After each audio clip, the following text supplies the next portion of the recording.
Trade République, la banque pour mieux dépenser, épargner et investir présente Sud Radio, les incontournables de l'argent. Thomas Binet. Bienvenue dans le nouvel épisode d'Oser investir, les incontournables de l'argent. Je suis accompagné par notre expert Mathias Bassino, directeur des marchés européens de la néobanque Trade République. Nous allons parler des différentes façons d'investir. Alors Mathias, comment peut-on investir en France aujourd'hui ? Alors en France, on a la chance d'avoir plusieurs enveloppes, ce qu'on appelle des enveloppes fiscales, plusieurs types de comptes dans lesquels on peut investir. Alors, on a d'abord, avant toute chose, le placement préféré des Français, l'enveloppe préférée des Français, pour être précis, l'assurance vie. Il y en a plus de 18 millions de Français qui en détiennent, 38 millions de bénéficiaires, donc c'est vraiment immense. 2000 milliards d'euros déposés dessus, c'est vraiment le placement préféré des Français. De l'autre côté, l'assurance vie.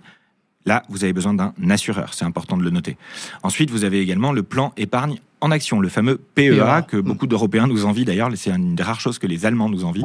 Le PEA, vous en avez 7 millions en France et ça permet d'investir dans des actions européennes et françaises en payant moins d'impôts au bout d'une détention d'au moins 5 ans.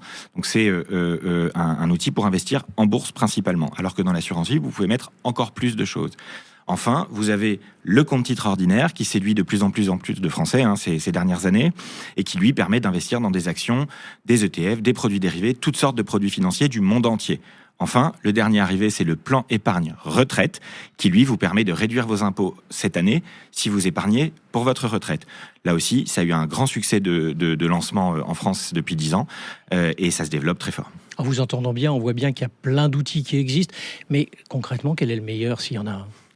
Alors, il n'y a pas de réponse simple à cette question, parce que tout simplement, vous avez deux grands paramètres qui vont jouer pour décider de savoir si c'est le bon véhicule pour vous. Le premier paramètre, c'est la fiscalité. Quel usage voulez-vous faire de cet investissement ? Est-ce que c'est un investissement à court terme ? Est-ce que c'est un investissement à long terme ? Est-ce que c'est quelque chose que vous voulez transmettre à vos enfants ? En fonction de ça, différentes fiscalités s'appliquent sur les différents types de comptes et vous pouvez choisir celle qui correspond à votre projet.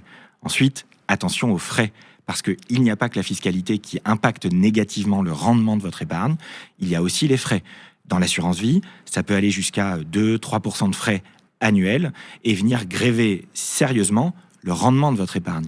Donc faites bien attention à avoir un calcul d'intérêts composés et de frais composés. Alors justement, vous avez commencé à parler des frais, rentrons un peu dans le détail de ce sujet-là. Quels en sont concrètement les effets pour l'épargnant ? C'est assez simple, Vous regardez le rendement de l'assurance vie net de frais depuis 15 ans, on est entre 2 et 3%. Sur la même période, pour la bourse, on est entre 6 et 8% en fonction des marchés qu'on choisit.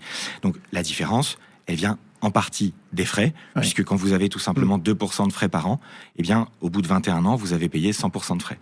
Si je vous écoute bien, il faut quand même faire preuve de vigilance quand on a recours à tous ces produits. Oui, et la vigilance, alors c'est...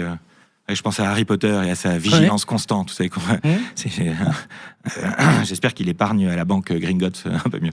Donc, oui, vigilance constante et surtout, adaptez-vous à votre projet. Quand vous avez un projet, vous regardez sa durée, vous regardez les frais que vous allez payer, vous regardez les impôts et vous choisissez l'enveloppe qui correspond le mieux. Si vous avez besoin d'aide, il y a plein de vidéos qui expliquent tout ça très bien sur Internet. Évidemment, les conseillers en gestion de patrimoine qui sont là aussi. Vigilance, persévérance et pédagogie. Merci Mathias pour cette analyse. On vous retrouve mardi prochain pour un autre numéro d'Oser investir, les incontournables de l'argent. Et pour ce qui me concerne, je vous retrouve dimanche matin dès 9h30 sur Sud Radio. Sud Radio, les incontournables de l'argent. Thomas Binet.